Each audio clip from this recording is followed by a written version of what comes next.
Seorang pelajar berinisial F, 18, menjadi korban penyerangan oleh sekelompok pelajar yang diduga berasal dari SMK Setiabudi Rangkas Bitung. Berdasarkan informasi, F merupakan siswa SMK Negeri 1 Pandeglang yang sedang melaksanakan praktik kerja lapangan di sebuah bengkel di Kecamatan Warung Gunung, Kabupaten Lebak, Banten. Peristiwa penyerangan tersebut terekam kamera CCTV warga pada Selasa, 28 Juli 2025.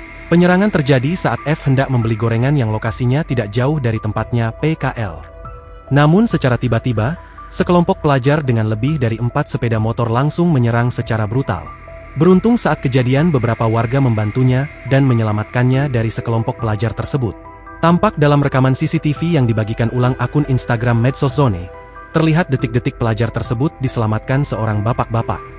Bahkan bapak-bapak tersebut sampai mengejar rombongan pelajar yang hendak menyerang remaja tersebut, hingga akhirnya pergi dan meninggalkan sang pelajar. Waktu itu saya disuruh beli gorengan sama bos. Pas saya nyebrang jalan, mereka datang gerombolan naik lebih dari 4 motor. Terus saya dikejar dan mau dipukulin. Untung warga datang, jadi mereka kabur.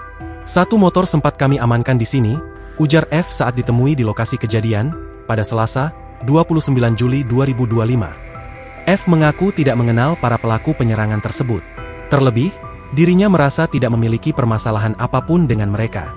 Atas kejadian itu, F berharap pihak berwenang segera menangkap para pelaku demi menjaga keamanan pelajar lain yang sedang menjalani kegiatan PKL. Harapan saya sih pelakunya bisa dikejar dan ditangkap. Soalnya ini sangat berbahaya, katanya. Hingga kini tribunbanten.com masih berupaya mengonfirmasi pihak sekolah SMK Setiabudi Rangkas Bitung dan SMK Negeri 1 Pandeglang terkait peristiwa ini.